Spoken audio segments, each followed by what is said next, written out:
আজি আমি আমাৰ গোহাঁই টেকেলা প্ৰাথমিক বিদ্যালয়ত জ্ঞানৰ হৈ কলবুট খুৱাব আহিছোঁ।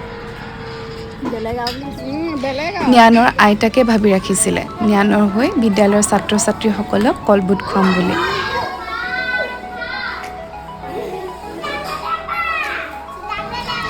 জ্ঞানে যে কিমান ভাল পাইছিলে আৰু মোৰো মনত পৰি গৈছিলে মোৰ জীৱনৰ সেই স্কুলীয়া দিনবোৰলৈ।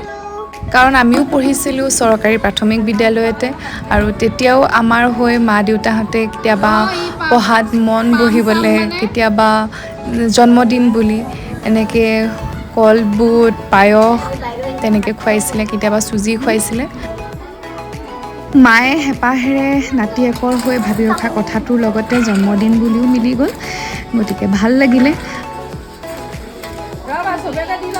হেপী বাৰ্থডে কোৱা আকৌ তোমালোকে। আঙুলি নাখাবা।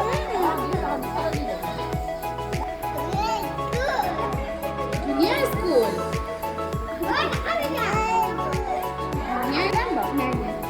ইয়ালে অকণমান দি দিয়া, অকণমান দি দিয়া মোক।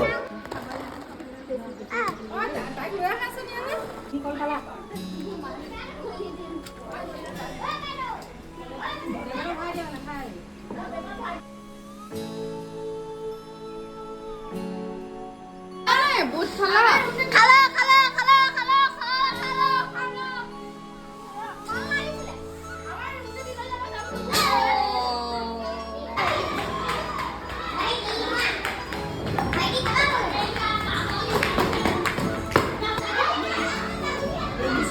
দিনটো সদায় সজীৱ হৈ থাকক বুলি এনেদৰে ভিডিঅ'টো কৰি ৰাখিলোঁ। লগতে ছাৰ বাইদেউসকলৰ লগত, বিদ্যালয়ৰ ছাত্ৰ ছাত্ৰীসকলৰ লগত জ্ঞানৰ আৰু আমিও কেইকপিমান ফটো ৰাখিলোঁ।